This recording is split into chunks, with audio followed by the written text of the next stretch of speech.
Gita IAS, जहां सपनों को पंख मिलते हैं। आप सुन रहे हैं I dread the thought of the place, the battle of Antietam and the end of the Maryland campaign. I dread the thought of the place लेखक डी स्कॉट हार्टविग।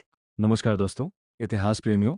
आज हम आपको ले चलते हैं सितंबर 1862 के उस भयावह दिन पर जिसे अमेरिकी इतिहास का सबसे खूनी दिन कहा जाता है। डी स्कॉट हार्टविग द्वारा लिखित महत्वपूर्ण पुस्तक I dread the thought of the place, the battle of Antietam and the end of the Maryland campaign एक ऐसी कृति है जो इतिहास के उस भयानक अध्याय को जीवंत कर देती है। किताब का शीर्षक ही बहुत कुछ कह जाता है। 9 महीने बाद जब संघ के मेजर रूफस डॉव्स को पता चला कि एक और लड़ाई एंटीटम के मैदान पर हो सकती है, तो उन्होंने लिखा, मुझे उम्मीद है कि ऐसा नहीं होगा।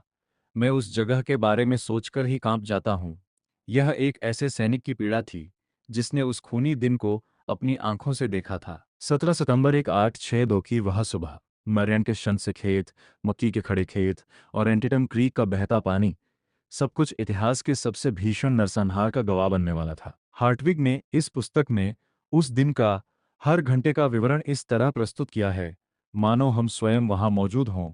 1862 की गर्मियों में कॉन्फेडरेट जनरल रॉबर्ट ई ली ने एक साहसिक निर्णय लिया। उनकी सेना ने वर्जीनिया में संघ बलों को करारी शिकस्त दी थी और अब समय था युद्ध को उत्तर की धरती पर ले जाने का। ली के पास कई कारण थे।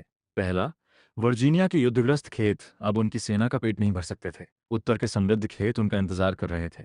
दूसरा, अगर वे मैरीलैंड और पेंसिल्वेनिया में धावा बोल सकें तो वॉशिंगटन और बाल्टीमोर को धमका सकते थे। तीसरा और सबसे महत्वपूर्ण, नवंबर में होने वाले कांग्रेस के चुनावों पर प्रभाव डालना। अगर वे उत्तर की धरती पर जीत हासिल कर सके तो युद्ध थक चुके उत्तर के लोग शांति की मांग कर सकते थे। 4 सितंबर 1862 को ली की 55,000 सैनिकों की सेना ने पोटोमैक नदी पार कर मैरीलैंड में प्रवेश किया। उनके सैनिक फटे पुराने कपड़ों में थे, कई के पास जूते तक नहीं थे, लेकिन उनका मनोबल ऊंचा था।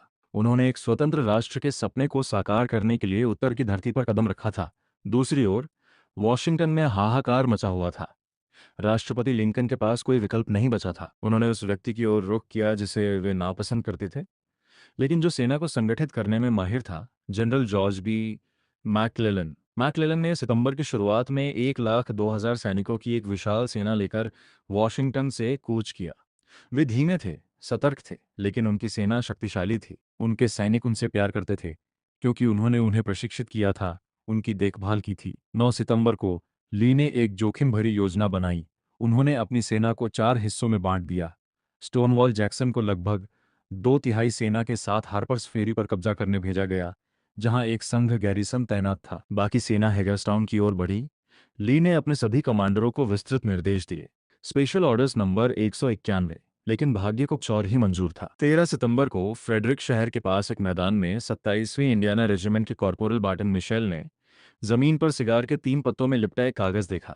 वह कागज था ली का गुप्त आदेश नंबर 191। ये वही दस्तावेज था जिसमें ली की पूरी योजना, उनकी सेना का विभाजन, हर कदम का विवरण था। जब ये दस्तावेज मैकक्लेलन के पास पहुंचा तो वे चीख पड़े, अब अगर मैं बॉबी ली को नहीं हरा सकता तो मैं घर जाने को तैयार हूं। ये युद्ध का सबसे बड़ा खुफिया सफलता था।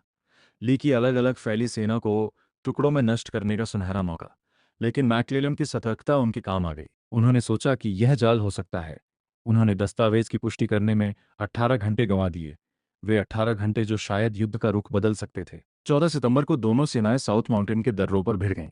मैकक्लेलन की सेना ने टर्नर्स गैप और कैंपेन्स गैप पर धावा बोल दिया। कॉन्फेडरेट सैनिकों ने बहादुरी से लोहा लिया, लेकिन वे संख्या के आगे टिक न सके। ली को एहसास हो गया कि उनकी योजना विफल हो रही है। उन्होंने अपनी बिखरी हुई सेना को शार्ल्सबर्ग नामक छोटे से शहर के पास एंटीटम क्रीक के पीछे इकट्ठा करने का आदेश दिया। उसी दिन स्टोनवॉल जैक्सन ने हार्पर्स फेरी पर कब्जा कर लिया। 12,000 से अधिक संघ सैनिकों ने आत्मसमर्पण कर दिया। यह युद्ध का सबसे बड़ा संघ आत्मसमर्पण था। जैक्सन ने तुरंत अपनी सेना को शार्ल्सबर्ग की ओर कूच करने का आदेश दिया। वे जानते थे कि ली को उनकी सख्त जरूरत होगी। 16 सितंबर की रात भारी थी, बूंदाबांदी हो रही थी। दोनों सेनाएं अपनी स्थिति में थीं। ली की सेना लगभग 38,000 सैनिक शार्ल्सबर्ग के पश्चिम में ऊंचाई पर तैनात थे। उनकी पीठ पोटोमैक नदी की ओर थी। एक जोखिम भरी स्थिति। 17 सितंबर की सुबह घना कोहरा छाया हुआ था। सुबह करीब 6 बजे जनरल जोसेफ हुकर के नेतृत्व में संघ की पहली लहर ने हमला बोला। उनके सामने था डेविड मिलर का मक्की का खेत, कॉर्नफील्ड। हार्टविग का वर्णन इतना जीवंत है कि हम वहां की हवा में गोलियों की सीटी सुन सकते हैं। सन के सैनिक मक्की के खेत में आगे बढ़े। उनके सामने जैक्सन के अनुभवी सैनिक थे। कुछ ही मिनटों में मक्की के खेत खून से लाल हो गए। दोनों ओर से इतनी भीषण गोलीबारी हुई कि मक्की के डंठल कैंची से कटे हुए लग रहे थे। विस्कॉन्सिन के सैनिकों ने आगे बढ़कर कॉन्फेडरेट तोपखाने पर धावा बोल दिया। एक युवा सैनिक ने बाद में लिखा, मैंने अपने बगल में खड़े साथी का सिर उड़ते देखा और अगले ही पल मैं खुद गोली लगने से जमीन पर गिर पड़ा। जॉन बेलहुड के टेक्सास सैनिकों ने जवाबी हमला किया। यह हाथापाई की लड़ाई थी। एक टेक्सास सैनिक ने याद किया, हम उन पर इस कदर टूट पड़े कि वे हमारे सामने टिक न सके, लेकिन हमारे आधे से अधिक साथी वहीं मैदान में पड़े रह गए। सुबह 7 बजे तक इस सेक्टर में 8,000 से अधिक सैनिक मारे जा चुके थे या घायल। कॉर्नफील्ड के उस छोटे से खेत में इतनी लाशें थीं कि एक अधिकारी ने लिखा, ऐसा लग रहा था जैसे कोई विशालकाय ने पूरी फसल काटकर खेत में बिखेर दी हो। हूड के जवाबी हमले ने संघ के आक्रमण को रोक दिया, लेकिन कॉन्फेडरेट भी बुरी तरह थक चुके थे। जनरल जोसेफ मैन्सफील्ड की 12वीं कोर ने हमला फिर से शुरू किया। मैन्सफील्ड खुद घोड़े से उतरकर सैनिकों का नेतृत्व कर रहे थे। तभी एक गोली ने उन्हें जख्मी कर दिया। वे अगले दिन मर गए। डंकर चर्च के आसपास लड़ाई और भी भीषण हो गई। ये एक छोटा सा सफेद चर्च था जो उस दिन नर्क का द्वार बन गया। दोनों ओर के सैनिक चर्च के चारों ओर लड़ते रहे। कई बार हाथापाई तक। अब युद्ध का केंद्र दक्षिण की ओर खिसक गया। यहाँ एक पुरानी धसी हुई सड़क थी जिसे स्थानीय लोग संकीर्ण रोड कहते थे। कॉन्फेडरेट सैनिकों ने इस सड़क को प्राकृतिक खाई की तरह इस्तेमाल किया और वहां मोर्चा जमा लिया। जनरल विलियम फ्रेंच की डिवीजन ने इस सड़क पर हमला किया। सामने से गोलियों की बारिश हो रही थी। संघ के सैनिक लहर दर लहर आगे बढ़ते और हर लहर गोलियों से बिछ जाती। जनरल आयरलैंड रिचर्डसन की डिवीजन भी आ गई। उन्होंने एक नई योजना बनाई। जबकि सामने से हमला जारी था, उन्होंने कुछ रेजिमेंटों को कॉन्फेडरेट लाइन के किनारे पर भेज दिया। धसी हुई सड़क एक जाल बन गई। संघ के सैनिकों ने ऊपर से किनारे से सड़क में फंसे कॉन्फेडरेट सैनिकों पर गोलियां बरसाईं। जो हुआ वह भयानक था। सड़क लाशों से भर गई। एक सैनिक ने लिखा, सड़क में इतनी लाशें थीं कि उन पर चलकर आगे बढ़ा जा सकता था। खून इतना था कि वह सड़क से बहकर नाले की तरह बह रहा था। उस दिन के बाद से इस सड़क का नाम हमेशा के लिए ब्लडी लेन, खूनी गली पड़ गया। दोपहर तक कॉन्फेडरेट का केंद्र टूट चुका था। ली के पास कोई रिजर्व नहीं बचा था। अगर मैकक्लेलन अब हमला करता तो शायद युद्ध समाप्त हो सकता था, लेकिन मैकक्लेलन ने ऐसा नहीं किया। वे अपने रिजर्व सैनिकों को आगे नहीं बढ़ा सके। युद्ध का तीसरा चरण दक्षिण में शुरू हुआ। यहाँ एक छोटा सा पत्थर का पुल था जो एंटीटम क्रीक पर बना था। इस पुल को पार करना था जनरल एम्ब्रोस बर्नसाइड का। पुल के सामने पश्चिमी ओर की ऊंची चट्टानों पर जॉर्जिया के कुछ 100 कॉन्फेडरेट सैनिकों ने मोर्चा जमा लिया था। उनका नेतृत्व कर रहे थे जनरल रॉबर्ट टूम्स। उन्होंने अपने सैनिकों से कहा, हर गोली का निशाना सही लगाओ, हमें यहाँ डटे रहना है, चाहे कुछ भी हो जाए। बर्नसाइड के सैनिकों ने पुल पर कब्जा करने की कई बार कोशिश की, लेकिन हर बार गोलियों की बौछार से उन्हें पीछे हटना पड़ा। घंटों तक ये लड़ाई चलती रही। नदी का पानी लाल हो गया। आखिरकार दोपहर करीब 1 बजे संघ के सैनिकों ने पुल पार कर लिया, लेकिन बर्नसाइड को अपनी सेना को पूरी तरह पार कराने और दोबारा संगठित करने में 2 और घंटे लग गए। वे 2 घंटे जो शायद युद्ध का रुख बदल सकते थे। बर्नसाइड की सेना आखिरकार आगे बढ़ी और शार्प्सबर्ग के बाहरी इलाके तक पहुंच गई। ली की सेना का दक्षिणी हिस्सा बिखरने लगा। ली खुद अपने सैनिकों को संभालने की कोशिश कर रहे थे। उनके आसपास गोलियां बरस रही थीं। तभी दूर से धूल का गुबार उठा। हार्पर्स फेरी से स्टोनवॉल जैक्सन के डिवीजनों में से एक, एपी हिल की लाइट डिवीजन, 17 मील की मार्च करके युद्ध के मैदान पर पहुंच गई थी। उनके सैनिक हाँफ रहे थे, पसीने से तर थे, लेकिन लड़ने को तैयार थे। हिल ने बिना कोई समय गंवाए हमला बोल दिया। उनके सैनिकों ने बर्नसाइड की थकी सेना पर धावा बोल दिया। संघ के सैनिक, जो अब तक जीत के करीब थे, अचानक पीछे हटने लगे। शाम ढलते ढलते बर्नसाइड को पीछे हटना पड़ा। सूरज डूब रहा था। 12 घंटे की भीषण लड़ाई के बाद गोलियां थम गईं। एंटीटम क्रीक का पानी अब भी लाल था। मैदान में 23,000 से अधिक सैनिक मारे गए थे, घायल थे या लापता थे। यह अमेरिकी इतिहास का सबसे खूनी दिन था। एक उत्तरी कैरोलिना का निजी सैनिक, केल्विन लिच, ने उस शाम अपनी डायरी में लिखा, मैंने बार बार सूरज की ओर देखा और रात के आने की कामना की ताकि गोलीबारी बंद हो जाए। दोनों सेनाएं अपनी अपनी जगह पर डटी रहीं। अगले दिन 18 सितंबर को दोनों पक्षों ने अपने घायलों को उठाया और मृतकों को दफनाया। उस रात ली ने अपनी सेना को पोटोमैक नदी पार वापस वर्जीनिया ले जाने का आदेश दिया। ली की सेना घायल थी, थकी हुई थी और पोटोमैक नदी में फंस सकती थी, लेकिन मैकक्लेलन ने उनका पीछा नहीं किया। उन्होंने अपनी सेना को आराम करने का आदेश दिया। राष्ट्रपति लिंकन ने जब यह सुना तो वे निराश हो गए। उन्होंने मैकक्लेलन को लिखा, आपकी सेना बेहतर स्थिति में है और आपके पास अवसर है, लेकिन आप उस अवसर का लाभ नहीं उठा रहे हैं। नवंबर में लिंकन ने मैकक्लेलन को उनके पद से हटा दिया। वे अब और इंतजार नहीं कर सकते थे।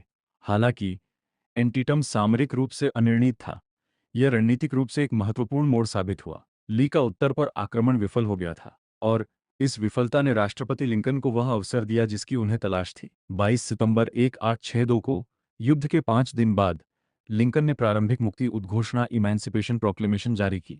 इस घोषणा में कहा गया कि 1 जनवरी 1863 से उन सभी राज्यों में जो संघ के खिलाफ विद्रोह कर रहे थे, सभी दास तब से और हमेशा के लिए स्वतंत्र होंगे। यह युद्ध का स्वरूप ही बदल गया।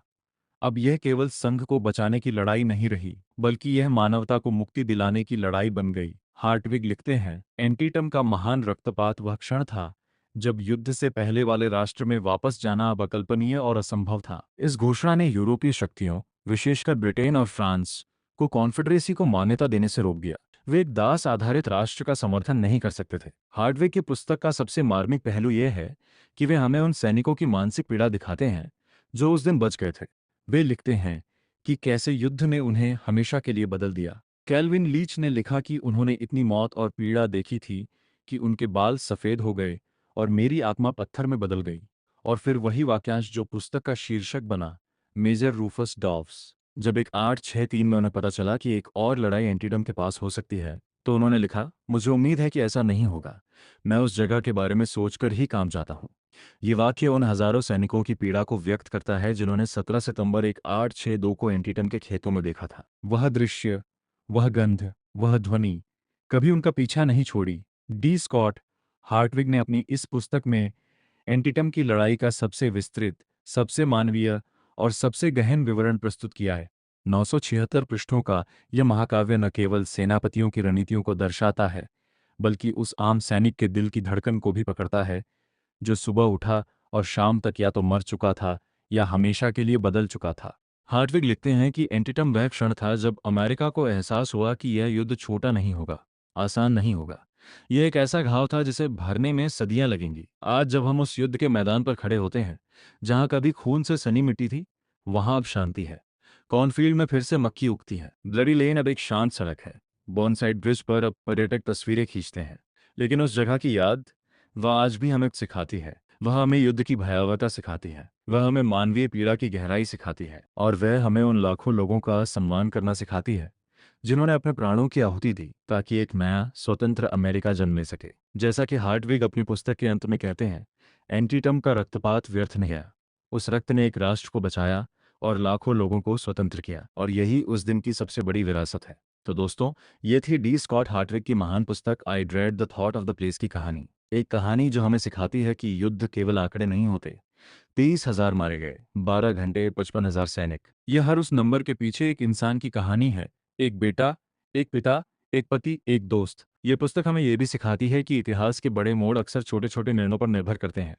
एक कॉर्पोरल ने जमीन पर सिगार में लिपटा कागज देखा, एक जनरल ने 18 घंटे की देरी की, एक डिवीजन ने 17 मील की मार्च की और समय पहुंच गई। एंटीटम ने अमेरिका को बदल दिया। उस दिन के बाद युद्ध का अर्थ बदल गया, और जो लोग उस दिन वहां थे वे हमेशा के लिए बदल गए। वे उस जगह को कभी नहीं भूल सके। वे उस जगह के बारे में सोचकर ही कांप जाते थे। धन्यवाद। ऐसी ही दिल को छू लेने वाली किताबों से जुड़ने के लिए हमारे चैनल को सब्सक्राइब करें, क्योंकि अच्छी किताबें दिल ही नहीं, रूह तक उतर जाती हैं। धन्यवाद।